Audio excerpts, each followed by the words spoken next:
en la tierra como en el cielo. Danos hoy nuestro pan de cada día. Perdona nuestras ofensas, como también nosotros perdonamos a los que nos ofenden. No nos dejes caer en la tentación y líbranos del mal. Amén. Que esta clase sea en el nombre del Padre, del Hijo y del Espíritu Santo. Amén. Muy bien, haciendo un pequeño repaso, eh, lo que hemos visto en la última clase era acerca de la revelación. Y lo que hablábamos era cómo Dios, en su infinita misericordia, decide revelarse, darse a conocer al hombre. Y esto lo hace a través de la historia. Bien, podemos ver, por ejemplo, un poquito el tema de la historia de la salvación, que lo hemos mirado de una manera rápida, ¿no? No hemos visto al detalle porque eso tomaría unos 6 meses de clase, y la clase realmente son cortas. Bien, eh, dentro de la historia, por los personajes históricos propiamente, comienza con Abraham. Abraham, nuestro padre en la fe, el que salió del país de Ur. Y cómo la promesa sigue con su hijo Isaac. Y se vuelve a renovar con su hijo Jacob. Y de Jacob que nacen las 12 tribus de Israel. Y el que toma una importancia especial es José, que es vendido por sus hermanos y se va a Egipto. Y gracias a José todos ellos van a Egipto. Y cómo después el pueblo es oprimido por los egipcios y es liberado por Dios de la mano de Moisés. Cómo a Moisés le da los 10 mandamientos y cómo Moisés después va a comenzar a instaurar una ley dentro del pueblo, que es la ley de Dios. Después, pues lo va a seguir Josué, que va a ser el encargado de llevar al pueblo de Israel a la tierra prometida. Y como ya estando en la tierra prometida van a ir ganando terreno poco a poco cada uno de ellos.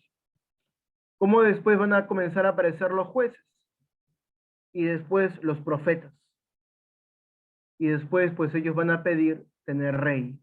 Y el primer rey ya saben que es Saúl, que por desobediente no continúa con la corona. De ahí sigue David. Y después sigue su hijo Salomón.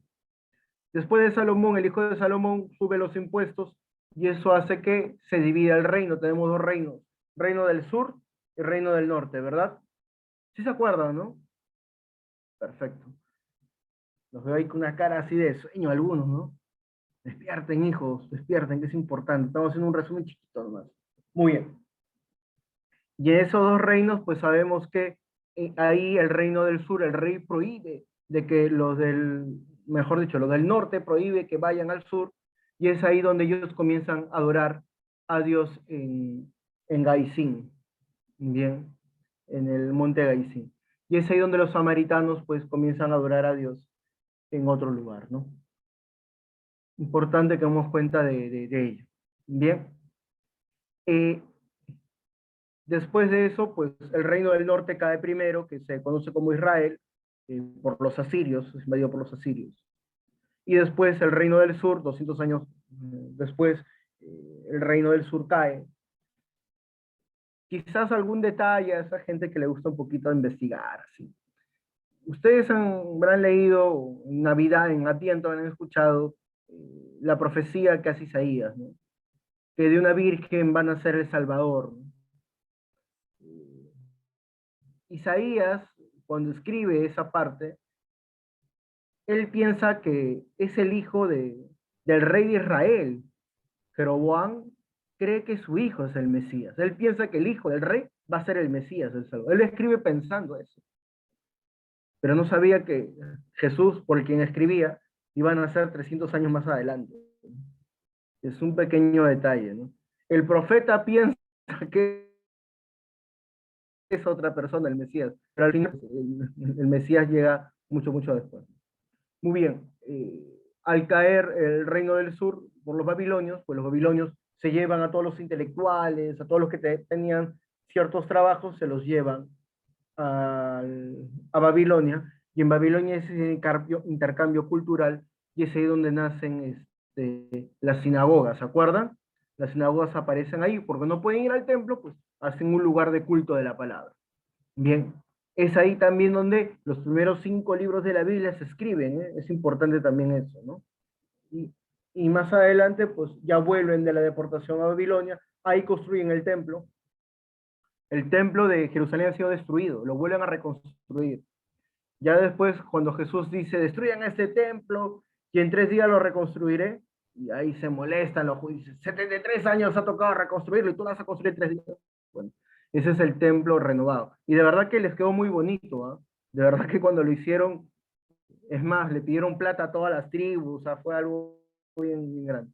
El labrado de las piedras, la manera como lo hicieron, fue mejor que el que había hecho Salomón. Bien. Y más adelante es ahí donde, después que los babilonios, pues aparecen los griegos, y después de los griegos, después de los 300, eh, va a aparecer en Macedonia el gran Alejandro Magno, y después de Alejandro Magno, pues va a aparecer Julio César, ¿no? Que es al final donde nos encontramos con Jesucristo.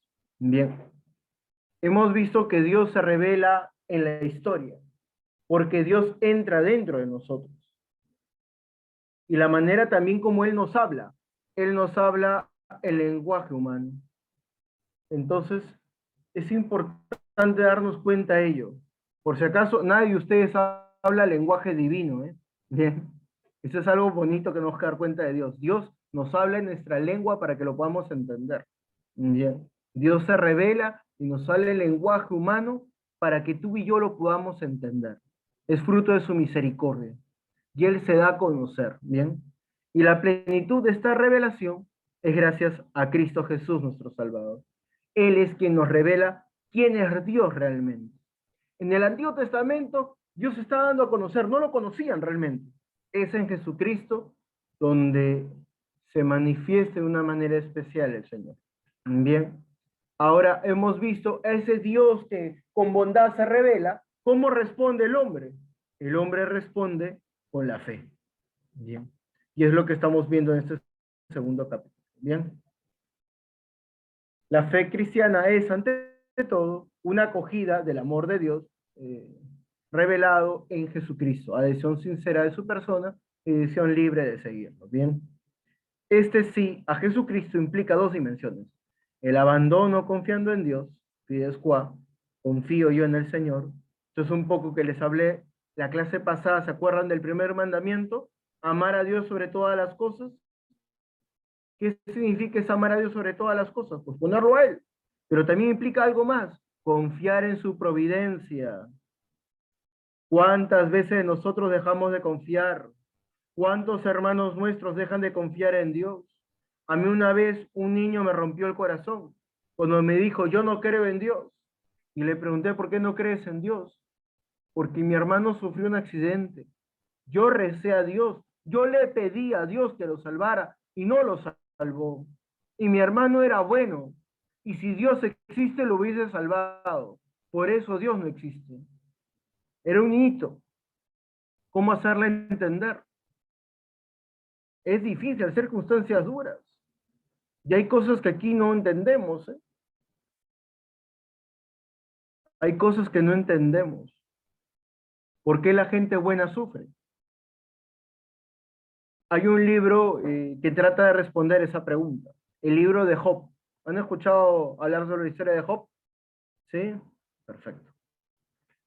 Les voy a contar un poquito nomás ya, pero léanlo, es interesante. Por lo menos los primeros capítulos, porque cuenta toda la historia. Ya lo demás es más conversaciones, ¿no? Por si acaso, el libro de Job es un género literario. Realmente no pasó, o sea, Job no es que haya existido, ¿no? La manera como le escriben, pues también tiene ciertas cosas, ¿no? Nos dice el libro de Job que el demonio estaba paseando por el cielo, ¿no? Cosa que no puede hacer. Y cuando el demonio estuvo paseando por el cielo, se va a encontrar con Dios. Y ahí dice el libro de Job que Dios le va a sacar cachita al demonio, ¿no? Le va a decir, mira mi siervo Job, cómo me quiere, cómo me ama, ¿no? Y el demonio se va a poner picón, ¿no? Dice, no. ¿Y qué es lo que va a hacer? El demonio le va a decir, lo que pasa es que Job te da gloria, Job te bendice, porque tú le das todo. Quítale lo que tiene y vas a ver cómo te maldice.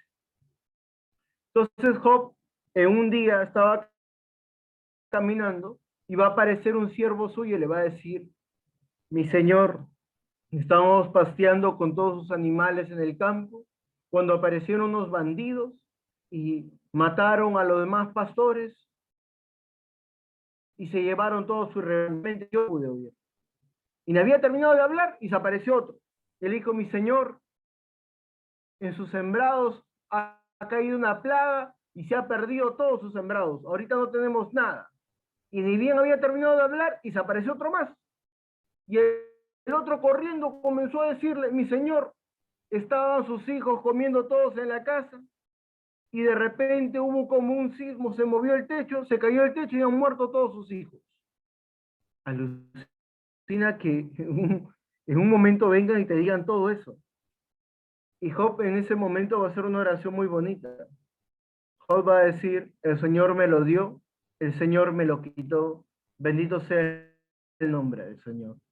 Si recibimos de Dios lo bueno, ¿por qué no vamos a recibir lo malo? Y después el demonio se vuelve a encontrar con Dios y Dios le sigue dando cachita. Ya ves, le has quitado todo y él no me ha maldecido, él me sigue queriendo, me sigue adorando. Es que no lo has tocado a él, le dice el demonio, tócalo a él. Y le va a decir, ya muy bien, haz eso, pero respeta su vida. Entonces Job va a tener heridas desde la punta de la cabeza hasta la punta de los pies, va a tener llagas en todo su cuerpo, va a estar enfermo, va a estar mal.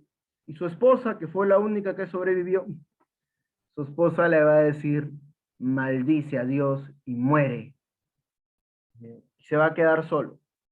En esto van a aparecer dos amigos que le van a comenzar a decir, Job, si te ha pasado esto es porque has hecho algo malo. Reconoce tu pecado. Confiesa que has hecho algo malo. ¿En qué te has equivocado? Y Job comienza a decir, yo no he hecho nada malo. Yo he sido justo. He hecho todo lo que Dios pide. Y esta es la pregunta del fondo del libro de Job. ¿Por qué sufre el justo? ¿Por qué la gente que es buena le pasan cosas malas? ¿Por qué a mi mamá, que es tan buena, tuvo que morir de cáncer? ¿Por qué a mi tío, que es tan bueno, le pasó ese accidente? ¿Por qué a mi hermana, que es tan buena gente, le robaron? ¿Por qué sufre el justo? La respuesta a esa pregunta en el libro pues, es muy singular. ¿Qué pasa al final? Va a aparecer un tercer amigo que es menor y van a comenzar a preguntarle si ha hecho algo malo, Job se va a negar. Y al final Job va a comenzar a decir, si yo no he hecho nada malo y Dios me está castigando, Dios es injusto. Y justo cuando estaba pensando eso, Dios se le va a aparecer a Job y le va a decir lo siguiente a Job. Job, ¿dónde estabas cuando yo hice el cielo y la tierra? Para que me digas cómo lo tengo que hacer, porque tú sabes lo que es bueno y lo que es malo, ¿no? Tú eres quien me tiene que instruir. Job, ¿dónde estabas cuando yo comencé a hacer a cada uno de los animales? Para que me digas cómo lo tengo que hacer, porque tú eres el que sabe lo que es bueno y malo. De repente lo puedo hacer mal. Job, ¿dónde estabas cuando yo creé al hombre? Para que tú me digas cómo lo tengo que hacer, porque tú eres el que sabe lo que es bueno y lo que es malo. Y Job se comenzó a hacer chiquitito, chiquitito, chiquitito. Y al final Job le dijo a Dios, Señor, tu sabiduría es infinita y sublime, yo no la abarco, ¿no? Tú sabes lo que nos conviene, tú sabes lo que es bueno para nosotros. Conclusión, ¿cuál es la respuesta? No la hay. No sabemos por qué sufre el justo. Lo que sí podemos decir es de que dentro del plan de Dios todo tiene una respuesta. Y la vamos a tener. ¿Cuándo? Cuando estemos delante de Él. Nosotros, queridos hermanos, si creemos en el Señor, debemos de confiar en Él. No tener miedo de confiar en su providencia. Bien, ese es el fides qua. Eh, el fides que es la aceptación amorosa a todo lo que Él ha revelado. Todo lo que Él ha enseñado, toda la doctrina que Él ha dicho, pues creerla. Bien, ese es el fides que. El fides qua es confiar en Él, en su providencia. Bien, como esto ya lo hemos visto, nos vamos para el siguiente. Creemos en Jesús cuando lo acogemos personalmente en nuestra vida y confiamos a Él, uniéndonos a Él mediante el amor y siguiéndolo a lo largo del camino. El creer comprende pues una doble referencia, a la persona y a la verdad.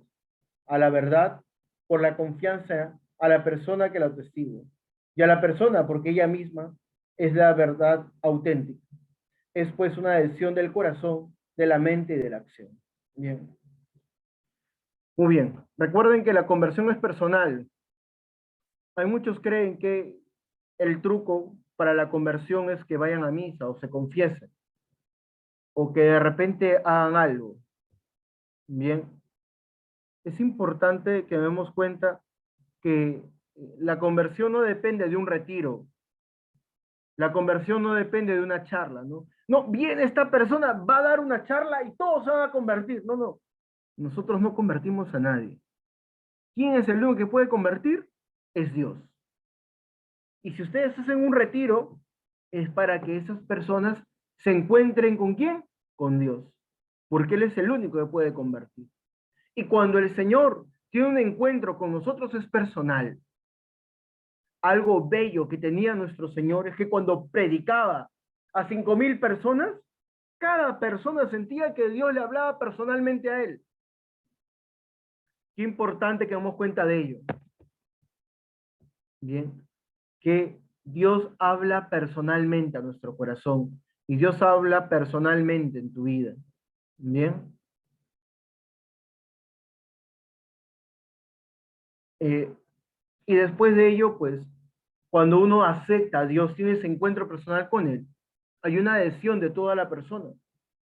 Sería incoherente que yo diga, sí, yo confío en Dios, yo quiero en Dios, pero tengo 2 enamoradas, tengo 3 enamoradas. ¿Realmente creo en Dios? Yo creo en Dios, pero no me preocupo por mi familia.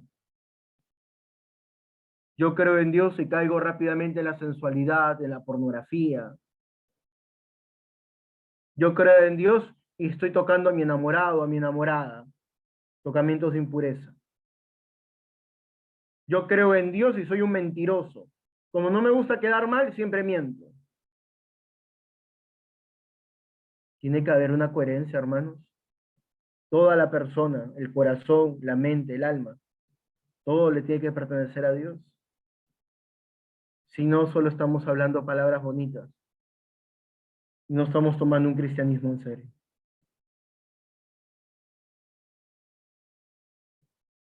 Muy bien. La fe es un don de Dios y una virtud sobrenatural que puede nacer en lo íntimo como fruto de la gracia y como respuesta libre del Espíritu Santo, que mueve el corazón a la conversión y dirige a Dios, dándole suavidad en el aceptar y en creer la verdad.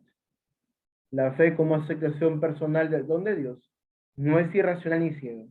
La luz de la razón y la luz de la fe proceden ambas de Dios. Por lo tanto, no pueden contradecirse. Importante entonces. Primero darnos cuenta que la fe no depende de mí. La fe no depende de mí. La fe es un don de Dios. La fe no la tengo yo por mis fuerzas, por mis méritos. Es un regalo de Dios. Y de manera particular recibimos la fe como don de Dios en el bautismo. Todo bautizado recibe la fe. Importante darnos cuenta de ello, que la virtud teologal de la fe no es algo que nosotros conseguimos con nuestros méritos, es un regalo de Dios y que tenemos que cuidarlo. Tenemos que cuidar ese regalo que recibimos de Dios. Y recuerden que nuestra fe no es irracional, nuestra fe es racional. Dios es inteligencia pura. Por lo tanto, nada de lo que nos pida Dios es irracional. No se me duerman, ¿no? Ahí veo varios que están durmiendo, ¿eh? Despierten, buenos días, ¿qué tal? Ya está. Muy bien. Entonces, es importante que demos cuenta de ello, ¿bien? Que la fe es un regalo de Dios y que este regalo nosotros tenemos de una manera especial que responder, ¿bien? Y que nuestra fe no es irracional. No existe nada irracional. Es más, yo cuando era ateo, lo primero que hice es comprobar de que Dios no existía. y me choqué contra un muro cuando me di cuenta que es imposible negar a un ser superior. Pero después que acepté que existía un ser superior, yo dije, pues seré deísta, no creo en un ser superior, ¿no? Entonces es ahí donde me puse a investigar, me puse a ver a los adventistas del séptimo día, me puse a ver a los mormones, me puse a ver a los evangélicos, a los testigos de Jehová. Y si todos dicen que tienen la verdad, pues ¿cuál es la verdad, no? Y es aquí un poquito donde, investigando, pues me di cuenta que nuestra fe es bastante racional, ¿no? Y bastante comprensiva, ¿no? Que va un poquito más allá, y que nuestra fe sabe dar respuesta. Por ejemplo, lo que yo preguntaba era, si la creación fue en 7 días, ¿de dónde salieron los dinosaurios? Si los dinosaurios existieron millones de años antes de los hombres. Y si, si Dios creó todo, ¿dónde queda la teoría del Big Bang? ¿Y existe la evolución? ¿La iglesia la acepta?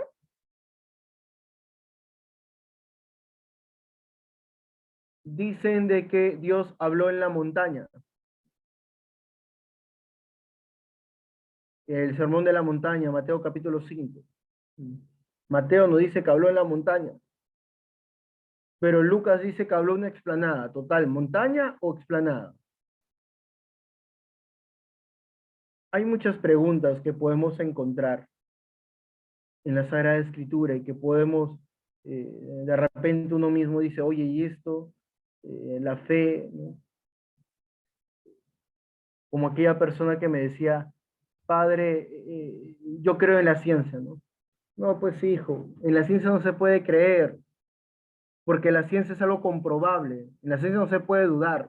Cuando alguien cree, es algo que no se puede comprobar o científicamente, ¿no?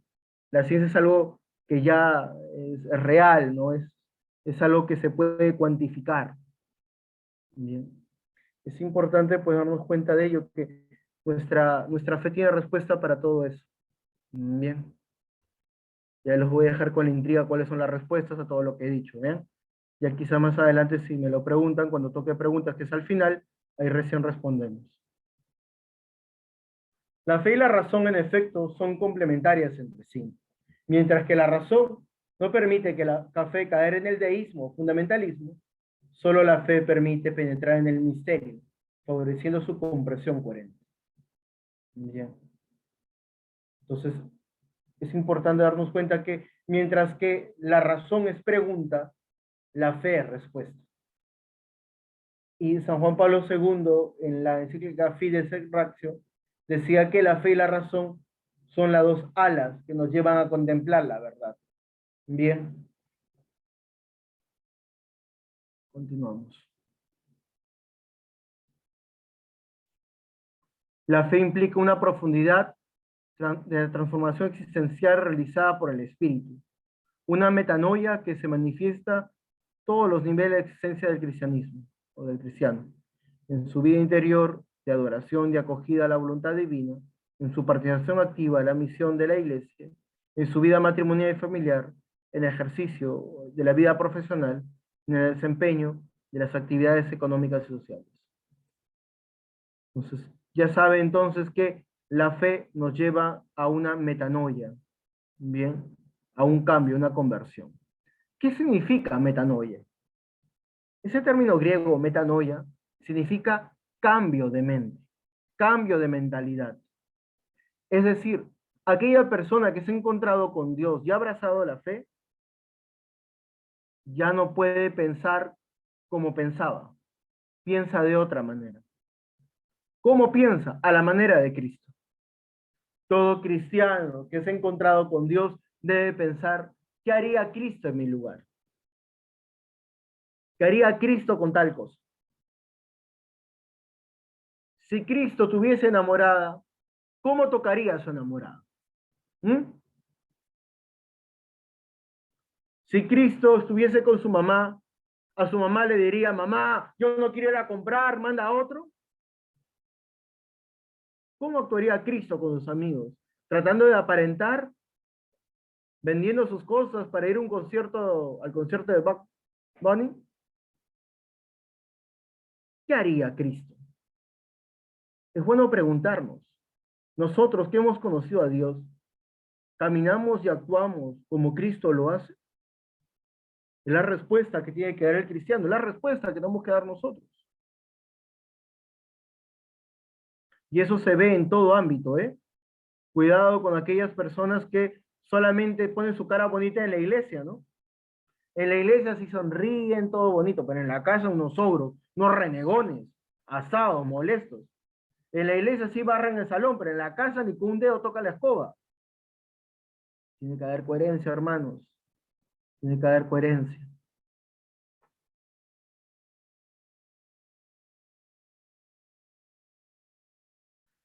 Entonces, cuando uno abraza la fe, se ven todas las dimensiones, tanto en mi trabajo, como en mi familia, con mis amigos, como en la parroquia, en mi familia. La fe es ciertamente un acto personal, pero no es una elección individual y privada. Tiene un carácter relacional y comunitario. Importante, la fe no solamente soy yo, tiene un carácter relacional y comunitario. ¿Por qué? Porque yo que he conocido a Dios, no puedo ser un egoísta que me quedo con Dios para mí solo. La persona que se ha encontrado con Dios lo proclama. Quiero que mi familia también viva lo que yo vivo. ¿O acaso ustedes no invitan a su familia para que vayan a misa? Aunque a veces se molestan, ¿no? No, qué pesado, anda tú nomás, reza por mí, ¿no? Y me acuerdo que mi hermano mayor, cuando yo le decía, Luis, vamos a misa, ¿no? Mucho me decía, uy, Franquito, no puedo ir, pero tú anda y reza por mí para que no peque, ¿no? Sí, pues mi hermanito sin vergüenza se me escapaba. Pero bueno, importante, uno que ha conocido a Dios no se puede quedar con Dios para él solo. Uno lo proclama, lo llama, uno anuncia. Y peor si soy catequista, estoy llamado de una manera especial a dar un testimonio importante. La identidad del catequista radica en su encuentro personal con Dios, que expresa su fe en manifestaciones públicas. Espero que ustedes nunca tengan vergüenza de bendecir sus alimentos, así estén sus amigos. He visto muchos jóvenes en la universidad, catequista, que está con sus amigos y no bendecía los alimentos. Solo sí, en su familia también, pero con los amigos no, qué falta, qué roche, qué pensará. No, que no tenga miedo. Cuando le pregunten, ¿tú vas a misa? Sí, yo voy y me gusta. No tener vergüenza. Hay personas que tienen vergüenza de su fe. ¿Qué pensarán? ¿Qué dirán? Que soy un cucufato, una cucufata. No, no hay que tener vergüenza. Importante, hermanos, que podamos vivir nuestra fe y no tener miedo, ¿no? Y recuerdan que siempre nos lleva a anunciarlo. Y me lleva también a vivir con mis hermanos, porque si el que está a mi lado es mi hermano, por la fe descubro que tengo un solo Padre Dios y todos somos una sola familia, pues con toda mi familia vivo ese acto de amor. En la Santa Misa, ¿ustedes saben por qué se dan la paz? Es ese signo de hermandad uno con el otro. El darse la paz tiene un sentido profundo. Importante, queridos hermanos, que demos cuenta de ello, ¿no? Que nos lleva a esa unidad. Antiguamente no era la paz, los catecúmenos sí lo hacen, era el ósculo de la paz. Bien, se daban besitos, ¿no? Era así, con besitos. Obviamente que esto lo sacamos de los judíos, ¿no? Los judíos cuando se saludaban, se daban un beso y decían shalom, la paz contigo, shalom. Esa era la manera de saludo judío. ¿Se acuerdan cuando Jesús estuvo en Getsemaní y viene Judas con unos soldados? ¿Cómo le entrega Judas? ¿Qué le da? Un beso. Y esto es lo paradigmático, porque el beso significaba paz, pero él viene a traer guerra. Por eso Jesús le dice, ¿con un beso entregas al Hijo del Hombre? Importante ese detalle que a veces puede pasar desapercibido. Muy bien. Por lo tanto, la fe del discípulo de Cristo es un comienzo sostenido y transmitido solo por la comunión de la fe eclesial. Allí donde el yo creo del bautismo se une con el nosotros creemos de toda la iglesia. Por lo tanto, cada creyente se une pues a la comunidad de los discípulos y hace suya la fe de la iglesia. Bien. Entonces, tiene ese carácter comunitario y que todos juntos vivamos la fe.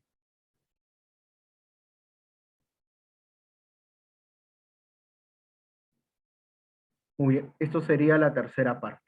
Bien, eh, los veo un poco cansados, hijos, y lo que menos quiero es que estén cansados. Bien, vamos a aprovechar para que, como ya entraríamos a la tercera parte, si alguien quiere hacer una pregunta ahora, la puede hacer. Solamente dos personas, dos preguntas, para darles descanso 15 minutos, para que se mojen la carita, para que coman alguito, para que tomen agüita, ¿bien? Entonces, si alguien quiere hacer una pregunta, aprovecha ahora para poder hacerla, ¿bien? Pueden alzarle las reacciones, ahí pueden alzar la mano, ¿bien? Padre Bueno, Franco, aquí que buenas esté noches. despierto. Sí. Todavía no vemos preguntas con la mano levantada, pero hay una pregunta por el chat, se la puedo leer. Ya, manda. El creyente siempre está buscando un signo de la existencia de Dios por medio de apariciones. ¿No les basta la fe ganada día a día por el amor y la misericordia de Dios? Bueno, la aparición no es lo más común, ¿eh? Es más, si preguntamos a todos los catequistas aquí, no se convirtieron por una aparición. A algunos se le ha aparecido Dios y la Virgen María. Es bien raro, ¿eh? No, o sea, no digo que no pase. De pasar va a pasar, no puede pasar. Bernadette, el profesor de Fátima, ¿no? Pero no es lo más común. ¿Cuándo uno se convierte? La conversión de cada uno de nosotros, de repente suena un poco duro, ¿no? Pero nosotros nos convertimos con el golpe. Cuando tenemos un dolor, cuando nos ha pasado algo, cuando hemos estado buscando y encontramos solamente vacío, nos damos cuenta que nada de lo que nos ofrece el mundo nos llega, como ese amigo mío empresario que tenía dinero por montón, que esperaba todos los fines de semana para irse a una discoteca, emborracharse, acostarse con alguna chica ahí del momento, hasta que un día se levantó, se sintió vacío, sentía que su vida no tenía sentido, sentía que siempre esperaba el día sábado en la noche, porque no encontraba nada en su corazón. Y un día, un domingo se levanta, está con una chica que ni conocía su nombre, y dice, yo no quiero continuar así. Y ese domingo me va a buscar, me dice, Franco, no soy feliz, ¿qué hago? Pues eso es lo que pasa. A veces uno está peleado hasta con Dios, resentido, con dolor. Y cuando se encuentra con Dios, pues Él es capaz de sanar sus heridas, es capaz de dar fortaleza, es capaz de renovarlo, de cambiarlo, ¿no? Y al darme cuenta que Dios, a pesar de mis pecados, me ama, me quiere y que me perdona, pues me lleva a una conversión. Normalmente ha sido así, cada uno de nosotros en la confirmación, en la primera comunión, pues nuestra conversión con eso, ¿no? Es verdad que hay gente que le gusta ver lo sobrenatural, ¿no? Mucha gente me pregunta, padre, ¿y el exorcista da la vuelta, ¿no? Cuando está endemoniado, camina como arañita, vomita sangre, ¿no? Sí, me han preguntado cosas así, ¿no? Siempre la gente va a lo alucinante, pero muchas veces curiosidad. Eso no transforma, eso no convierte. Lo que convierte es encontrarse con Dios, de sentirse perdonado y acogido por Él. Bien, eso es lo que tenemos que procurar en nosotros, que la gente se encuentre con Dios. Muy bien. ¿Alguna pregunta más?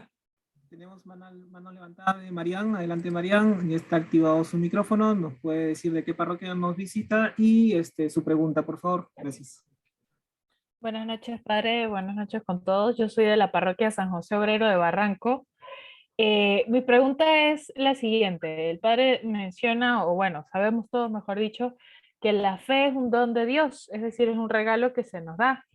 Y en función a esto, esta pregunta la he traído desde hace mucho tiempo y qué bueno que la pueda aclarar aquí, ¿no? ¿Existe la posibilidad de que a alguien no se le dé ese regalo? Es decir, que alguien no reciba el regalo porque no se le dio, este, O de repente no lo ha recibido porque no ha querido, porque no ha podido, pero no ha tenido las herramientas cómo recibirlo, ¿no? Evidentemente ese es nuestro trabajo.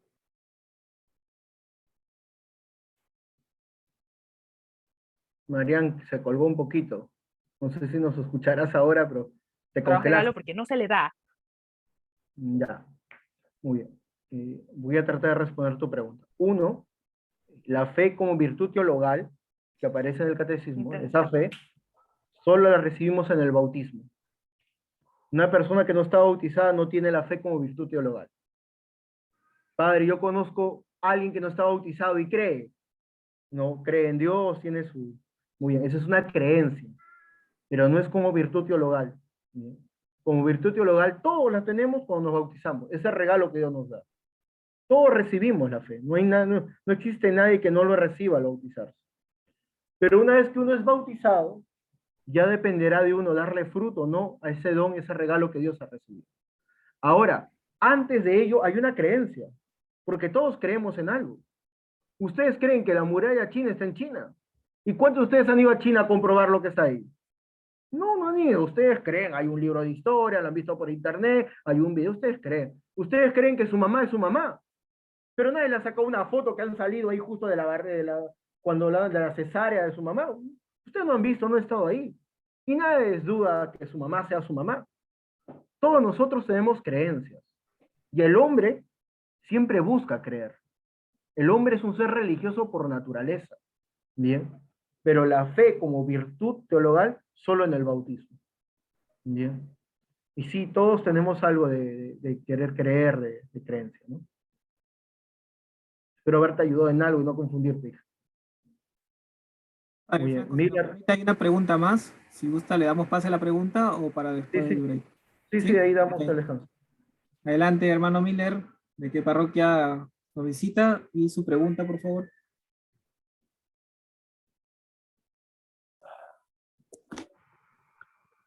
Oh, buenas noches. Le habla Miller Isidor, soy del Santuario Sagrado Corazón de Jesús de Barranco.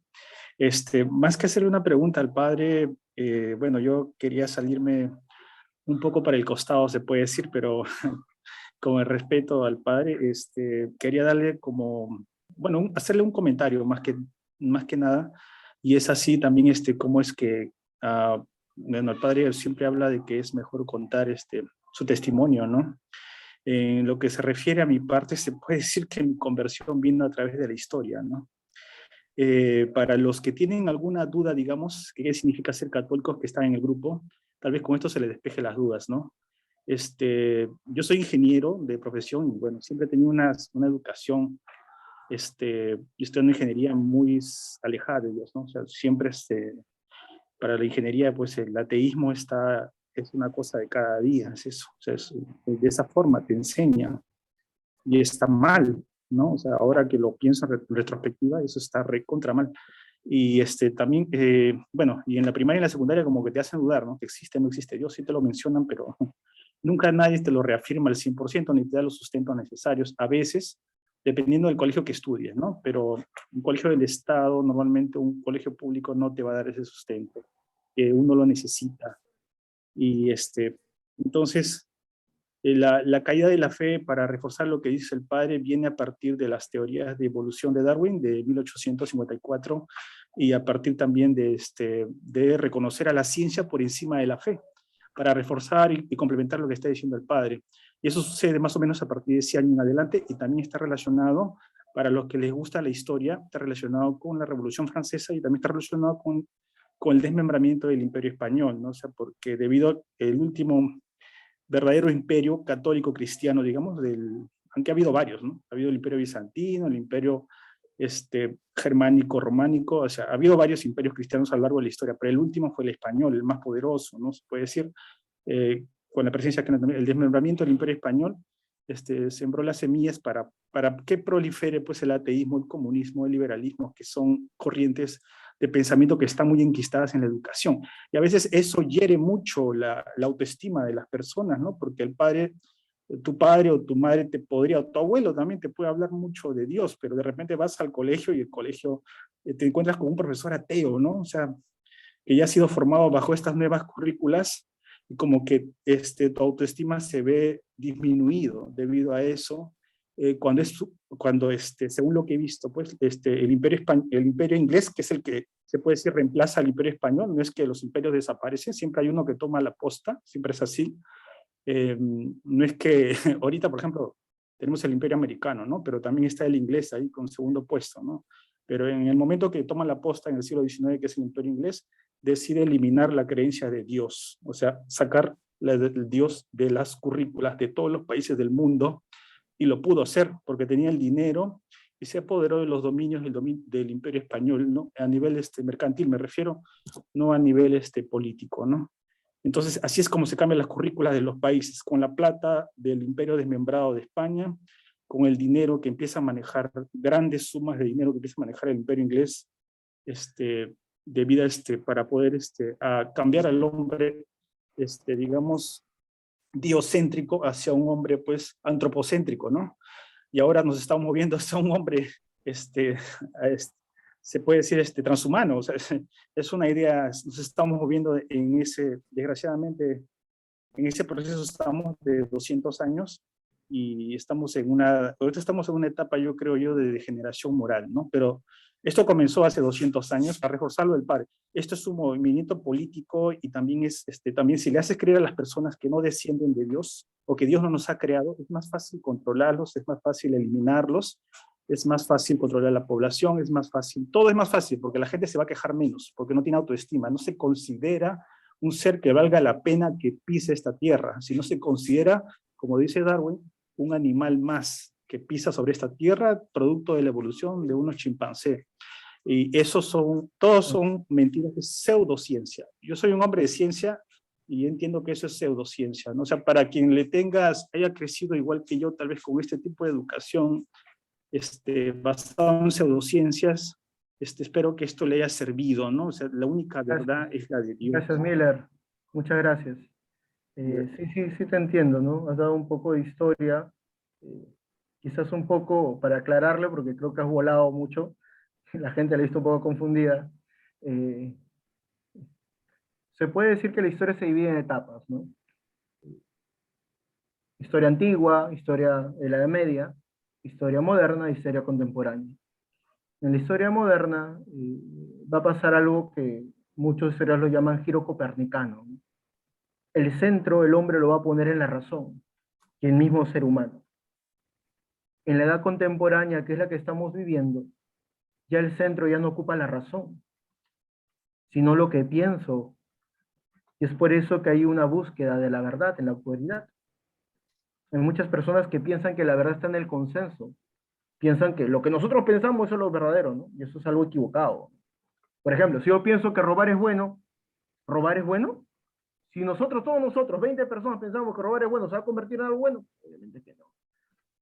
Si 50 marihuaneros le piensan que la marihuana es buena, ¿la marihuana se va a convertir en algo bueno? Pues no. La droga no es buena.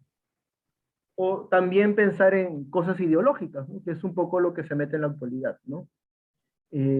Nada, hijo, te agradezco. Lo que sí, te aconsejo que esto en la catequesis lo digas al final, ¿ah? A los chicos, si lo comienzas a dar de frente con esto, lo vas a matar, ¿ah?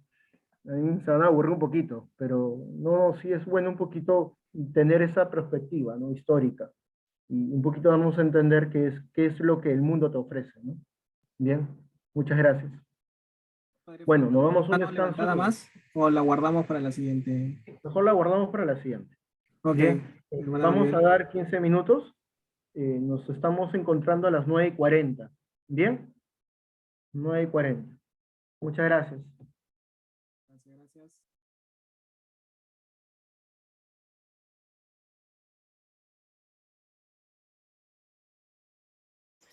Nunca pensé que esta canción que compuse podría llegar a tantos corazones en tantos lugares. Es un canto de enamorados, una adoración a quien tanto nos ama, Dios. Él nos amó primero y nuestra vida consiste en dar una respuesta, de amarlo hasta la locura.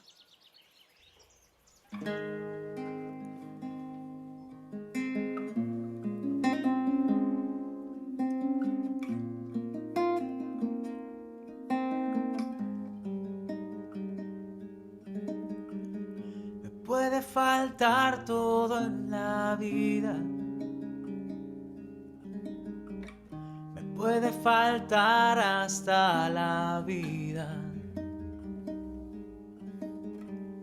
Pero nunca quiero que me falte el deseo de amarte hasta el final.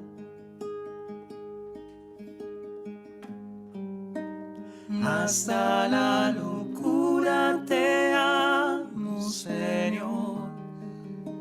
Ya no quedan dudas en mi corazón de que te amo, de que te amo,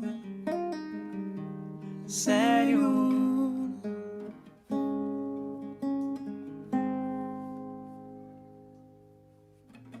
Quiero amarte hasta el extremo, sin reservas darme por entero, como los que se han enamorado. Yo te canto, mi amado, hasta el final. Hasta la locura te amo, Señor. Ya no quedan dudas en mi corazón de que te amo, de que te amo, Señor.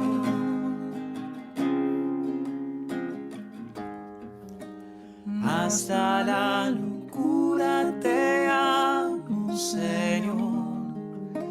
Ya no quedan dudas en mi corazón de que te amo, de que te amo, Señor.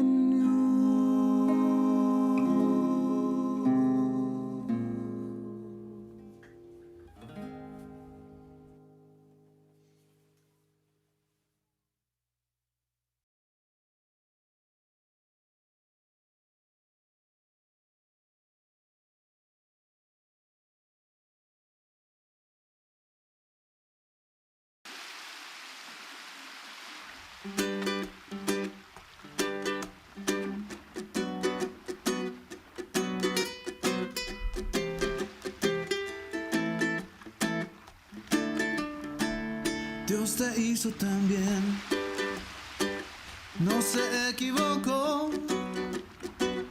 Eres solo el reflejo de un trabajo bien hecho, un retrato de amor. Dios te hizo tan bien, contigo no descansó. Y es que aunque pasen los años, horas, meses y días, tú te pones mejor. Dios te hizo tan bien, contigo no escatimó. Y es que todo lo bueno y más hermoso del mundo está en tu corazón. Cuando Dios pensó en ti, no hizo más que sonreír. Hizo un tatuaje de tu nombre en su mano.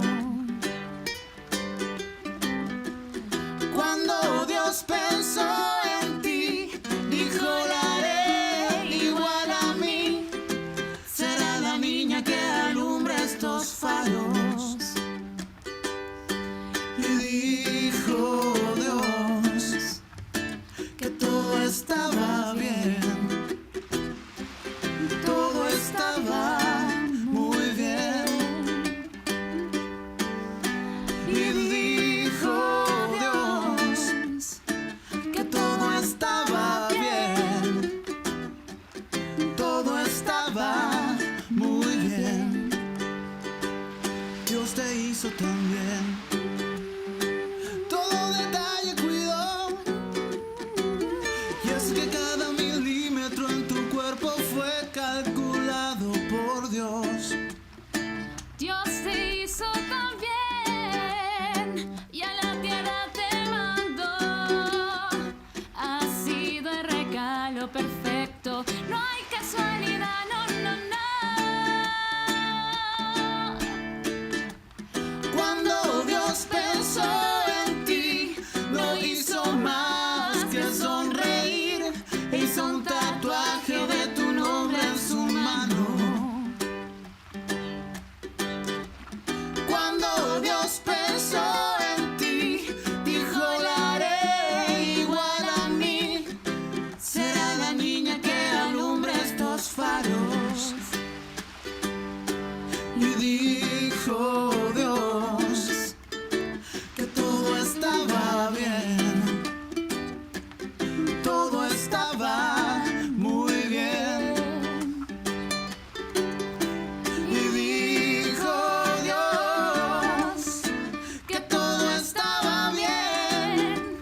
Quiero caminar contigo, María, pues tú eres mi madre, eres mi guía. Tú eres para mí el más grande ejemplo de santidad, de humildad.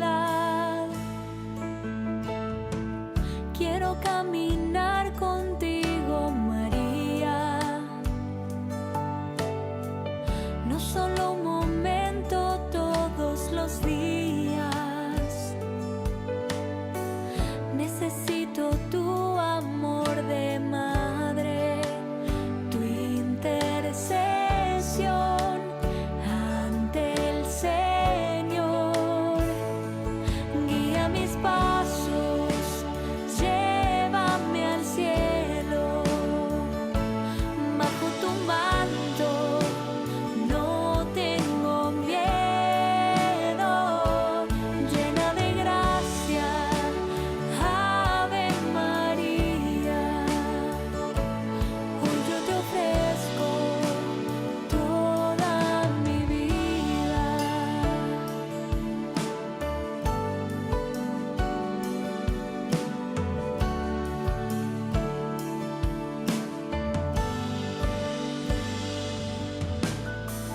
Quiero caminar contigo, María, mar en el dolor y en la alegría. Tú que fuiste fiel hasta el extremo, fiel en la cruz, fiel a Jesús. Guía mis pasos, llévame al cielo. Bajo tu manto no tengo miedo. Llena de gracia, Ave María. Hoy yo te ofrezco toda mi vida. Celestial princesa, mírame con compasión. Hoy te doy mi alma, vida y corazón. Guía mis pasos, llévame al cielo. Bajo tu manto no tengo miedo. Llena de gracia, Ave María.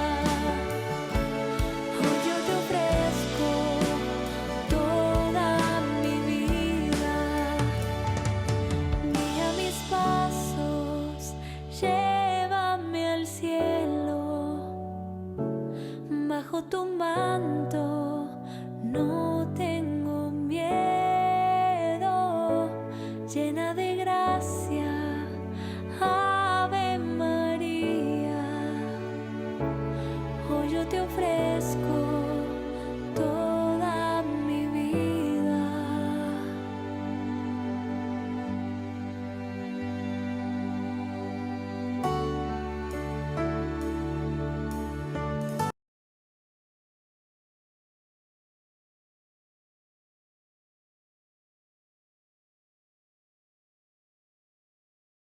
Muy bien.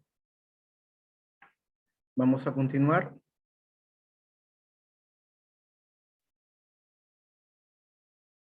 Estamos en la parte 3.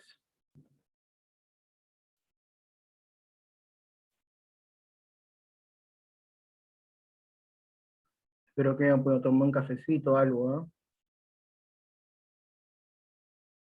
Yo aproveché, me comí un sanguchito, ¿ah?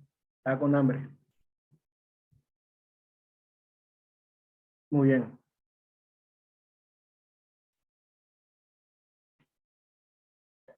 Me han sugerido que pase los videos a los párrocos. Porque hay algunos que están durmiendo, me han dicho. No se duerman, chicos.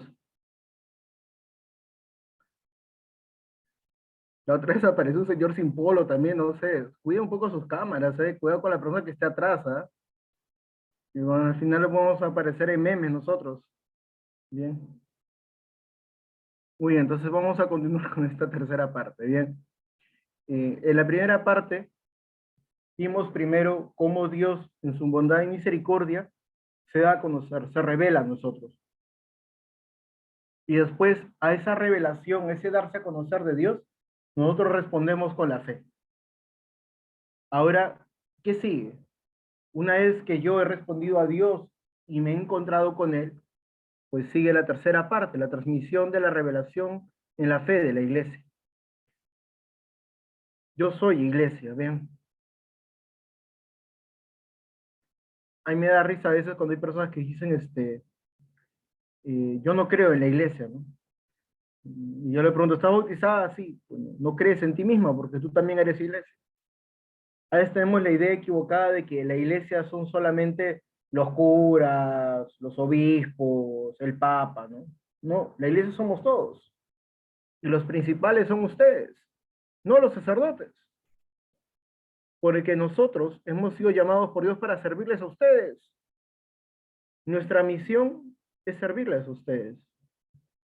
Importante por eso que yo me tome en serio el poder evangelizar, el poder anunciar a Cristo.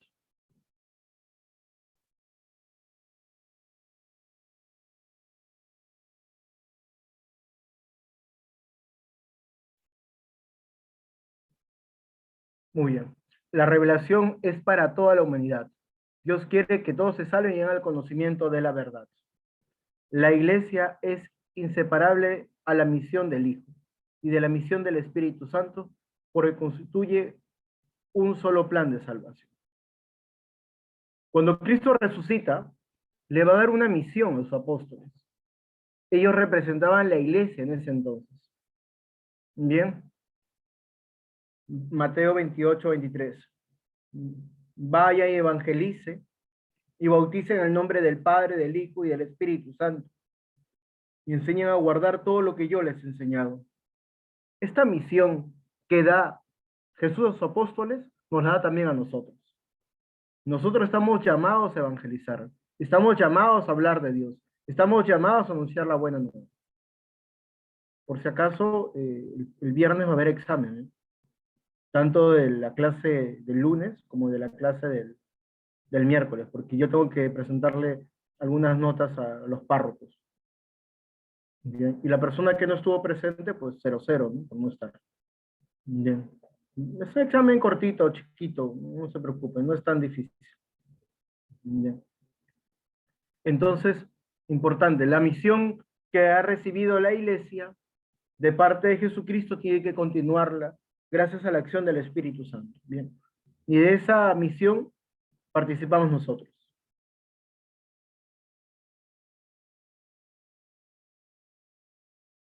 El Espíritu Santo, verdadero protagonista de toda la misión eclesial, actúa actúa tanto en la iglesia como en aquellos que ella acoge, ya que Dios abra en el corazón de cada persona. La iglesia recibe con obediencia y gratitud esta acción misteriosa del Espíritu. Actúa como su instrumento vivo y dócil para guiar hacia la verdad plena, enriqueciéndose a sí misma en el encuentro con aquellos a los que entrega el Evangelio. Los apóstoles fieles al mandato divino, con las obras y el testimonio de la predicación oral y los escritos inspirados por el Espíritu Santo, transmitieron todo lo que recibieron para que el Evangelio se conservara constantemente íntegro y vivo en la iglesia. Los apóstoles dejaron como sucesores suyos a los obispos, entregándoles su propio cargo ministerial. Recuerden que esta acción que podemos realizar nosotros, evangelizadora, no es una acción netamente nuestra, es una acción también del Espíritu. El Espíritu Santo muere en cada uno de nosotros. San Pablo nos dirá, nadie puede decir Abba Padre si el Espíritu de Dios no muere en él. Si tú hablas de Dios es porque el Espíritu Santo te mueve para que hables y pronuncies a Cristo Jesús. Pero para no equivocarnos, para no hablar herejías o tonterías, es siempre bueno tener la vista puesta en el magisterio de la iglesia, que cuida y protege toda la revelación que hemos recibido de Jesucristo. ¿Bien?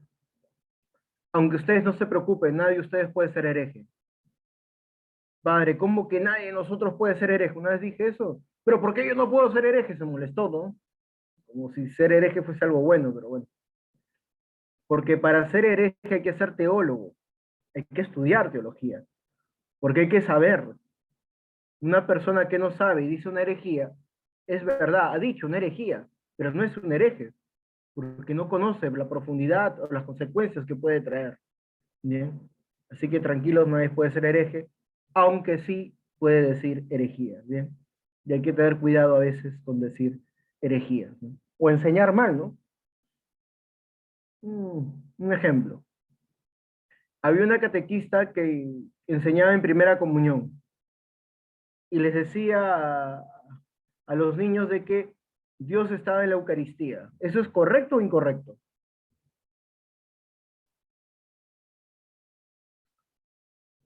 En líneas generales podemos decir que sí, pero realmente es incorrecto. Porque si yo digo Dios, yo entiendo Dios Padre, Dios Hijo, Dios Espíritu Santo. Yo entiendo la Trinidad. Cuando hablamos de la Eucaristía hay que hablar con concreto. ¿Quién está en la Eucaristía? La segunda persona de la Santísima Trinidad. ¿Quién es? Jesucristo, nuestro Señor, que está con su cuerpo, sangre, alma y divinidad, Cristo entero y glorioso. Pero claro, si le digo que Dios está ahí, lo puedo confundir, porque para mí Dios es Padre, Hijo y Espíritu Santo. Hay que ser específicos. Un daño que me hizo a mí mi catequista. Cuando yo hice mi primera comunión, mi catequista me dijo, si se te pega la hostia arriba del paladar, es porque tienes pecado. Claro, yo fui a acumular la primera vez, se pegó, me puse a llorar. Dije, Señor, no sé qué pecado que he hecho, me puse triste. Y después ya me descubrí que cuando tienes la boca seca, la hostia se pega arriba. Claro, a veces hay gente que a veces inventa cosas, ¿no? Y los cargan a los niños. Tener cuidado un poco con ello, ¿no? Entonces, saber dar recomendaciones, ¿no? Y saber también predicar la verdad. También me ha pasado. Había un catequista que quería que confiese a un joven que iba a hacer la confirmación, no, perdón, un niño, que iba a hacer la primera comunión. Pero se había bautizado el domingo y quería que lo confiese el día lunes. Se había bautizado el domingo y quería que lo confiese el día lunes. ¿Cómo lo voy a confesar si se ha bautizado? El bautismo borra todos los pecados. A lo mucho le explicaré, ¿no? Que cómo es la confesión. Pero si se ha bautizado, ¿de qué lo voy a confesar si el bautismo borra todo? Entonces, cuidado, no, padre, tiene que confesarse, pero si se ha bautizado ayer, ¿de qué lo voy a confesar? Le enseñaré cómo tiene que confesarse, sí, porque lo tiene que hacer. La confesión es a partir del bautismo hacia adelante. Y era encargada de catequesis, ¿eh? Entonces, recuerdo un poquito, tener un poco de cuidado, ¿eh? Muy bien, entonces, continuamos con esta misión que hemos recibido del Espíritu Santo, y que es gracias también a la acción del Espíritu Santo que nosotros podemos evangelizar. Y tenemos que guiarnos por el magisterio, que es quien... El magisterio tiene la misión de cuidar toda la revelación y de enseñarla. Es por eso importante siempre mirar el magisterio para no hablar cosas que no sean verdad, ¿no? La transmisión del Evangelio, según el mandato del Señor, se realiza de dos maneras. La transmisión viva de la palabra, llamada también simplemente tradición o sagrada tradición, y con la Sagrada Escritura, que es el mismo anuncio de la salvación puesto por escrito. ¿Bien? Hay personas que a veces, cuando explican este tema, dicen que hay dos fuentes de la revelación, la Sagrada Escritura y la Sagrada Revelación.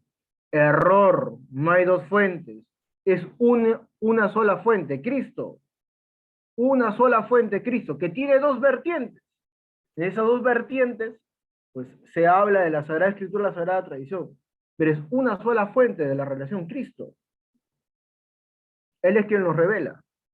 Es Cristo quien ha anunciado el Evangelio, es Cristo quien se ha dado a conocer. Importante, hermanos, que damos cuenta de ello, ¿no? Entonces, al principio no existía lo escrito. Al principio los apóstoles, cuando comienzan a predicar, solo tienen el Antiguo Testamento. Todavía no había escrito Mateo, Marcos, Lucas, Juan, San Pablo todavía no había escrito. Cuando el Señor se va a los cielos y ellos ponen una comunidad después de Pentecostés, no estaban los evangelios. ¿Qué se hacía entonces? Todo era de manera verbal. Lo que ellos habían vivido lo pronunciaban, lo anunciaban, daban a conocer. Después se puso por escrito. ¿Y por qué se pone por escrito? Para que sea norma, para que la gente no lo esté cambiando. Ahora, recuerden que no todos los libros han sido aceptados, ¿eh? Hay libros apócrifos. Padre, ¿qué es un libro apócrifo? Es un libro que la iglesia reconoce que no es inspirado.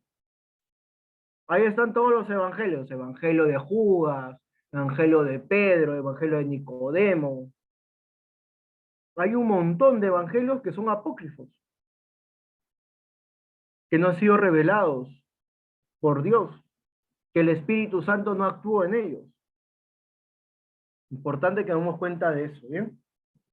Entonces, primero ha sido todo verbal, después se puso por escrito. ¿Bien? Ya a lo dicho verbalmente lo llamamos sagrada tradición. Ya lo puesto por escrito lo llamamos sagrada escritura. Bien.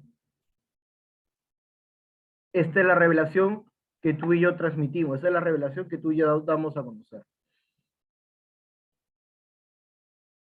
Las dos están íntimamente unidas.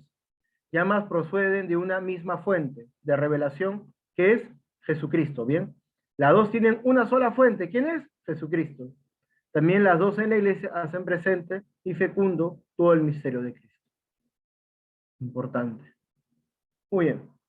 La tradición no es un mero cumplimiento de las doctrinas, sino una experiencia de fe que cada día se renueva. Ella crece, se solariza con los años, se desarrolla con el tiempo y se profundiza con la edad. Bien. Por ejemplo, hay personas que piensan que porque han llevado una escuela o han llevado clases en la facultad, creen que ya lo saben todo. No, queridos hermanos. Dios siempre sorprende. Y con el tiempo, ese madurar en la fe nos lleva a una mayor exigencia. Yo he estudiado teología 7 años, no, 6 años, un año propedéutico que fue en el seminario, 6 años en la facultad. He llevado dos años de licencia. Yo acabo todos los cursos de licenciatura. Y eso no quiere decir que lo sé todo. Hay veces en que el Señor me sorprende. Y aprendo de muchas personas. Hasta los niños me han enseñado. Les cuento algo que me enseñó un niño, para que vean que los niños aprenden bastante. Estaba dando yo catequesis, con un niño de primera comunión me pregunta, ¿no? ¿Por qué la Virgen María no fue al sepulcro a visitar a su mamá? ¿Acaso la Virgen María no quería? ¿Por qué fue la Magdalena? ¿Por qué no fue la Virgen María a ver a Jesús? Pregunta interesante, ¿se han dado cuenta de ello o no? ¿Quién va al sepulcro? La Magdalena y la otra María, no va la Virgen María, la mamá de Jesús. Y les digo, les soy sincero, no sabía la respuesta. Pero había un niño que estaba a su costado que le dijo, cállate tonto. ¿Cómo la Virgen María va a ir a visitar a Jesús si la Virgen sabía que iba a resucitar? ¿Para qué va a ir? Me dejó calladito el niño. Claro, tiene razón. María había escuchado la prédica de Jesús. María había escuchado que Jesús iba a resucitar. Y María es mujer de fe, nunca dudó de su hijo. ¿Cómo va a ir al sepulcro? Interesante. ¿Quién me lo enseñó? Un niño de 9 años. Y así nos puede sorprender cualquiera, hermanos, ¿eh? ¿Quién me dio una clase de teología? Mi mamá.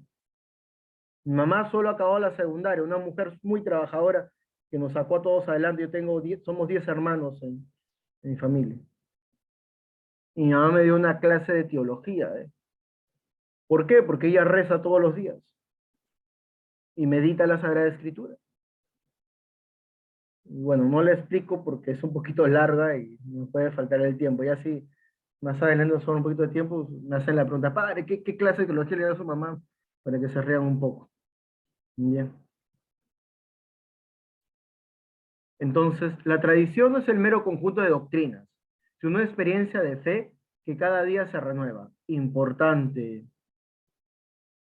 Jesús no vino con un libro de teología grandazo, dijo, tomen, lean. No, Jesús no vino así. Jesús no vino con un libro de teología. Jesús vino a tener un encuentro personal con nosotros. Él vino a tocar nuestro corazón, a sanar nuestras heridas. Nuestra fe nace fruto de la experiencia, del encuentro personal con Jesús. Y es lo que tú y yo tenemos que procurar, que la gente se encuentre con Jesús. Tenga ese encuentro personal. A veces, queridos hermanos, es más el ejemplo. Obviamente que hay que saber, pero no, pues no, la idea no es que todo el mundo sepa griego, hebreo, ¿no? A ver si les pongo acá, lean, les digo a ustedes,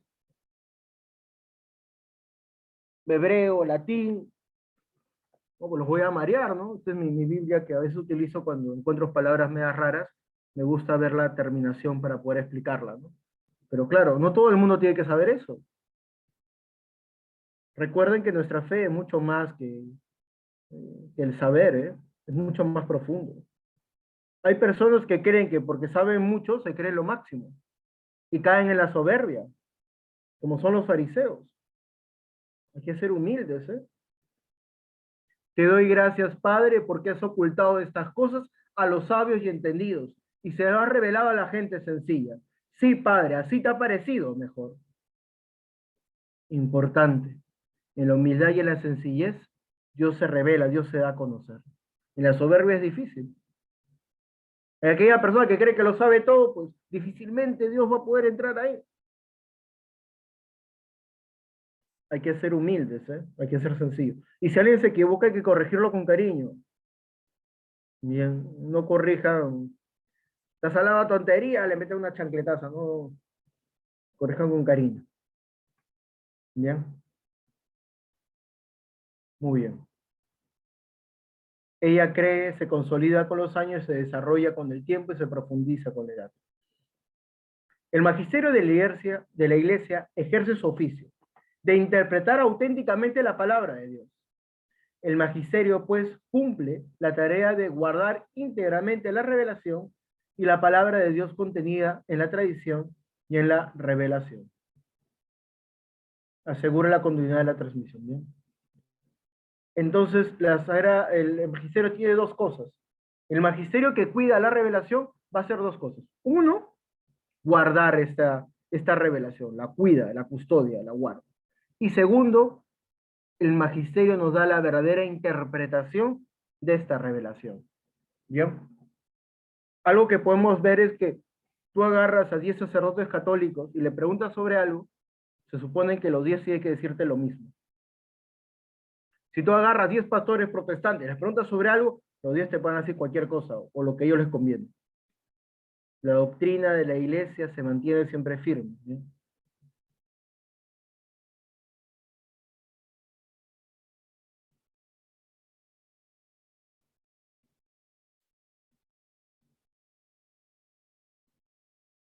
Disculpen, se me fue. El magisterio vivo no está sobre la palabra de Dios, sino que la sirve, enseñando solamente lo que ha sido confiado. Importante también eso. Que el magisterio está para servir. Bien, no es dueño de la palabra. Les doy un ejemplo. Nosotros estamos al servicio de la palabra de Dios. Cuando yo leo algo, busco en su interpretación. ¿Qué cosa nos quiere decir Dios? Un protestante no es eso. Un protestante utiliza la palabra de Dios, la utiliza para que se acepte la idea que él tiene. Lo utiliza como para sustentar su tesis. Por ejemplo, yo quiero sacarle limosna a todos ustedes. Quiero sacarles plata. ¿Cómo hago? Busco la limosna, ¿no? ¿Qué estoy haciendo? Estoy utilizando la palabra de Dios a mi conveniencia. La estoy usando. Nosotros no estamos para utilizar la palabra de Dios. Estamos para servir a la palabra. Bien. Importante, estamos al servicio de la palabra. Bien.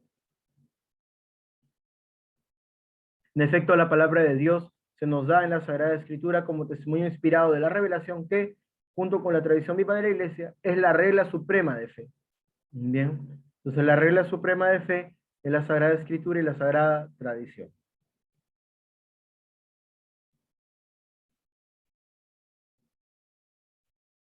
Oh, disculpen.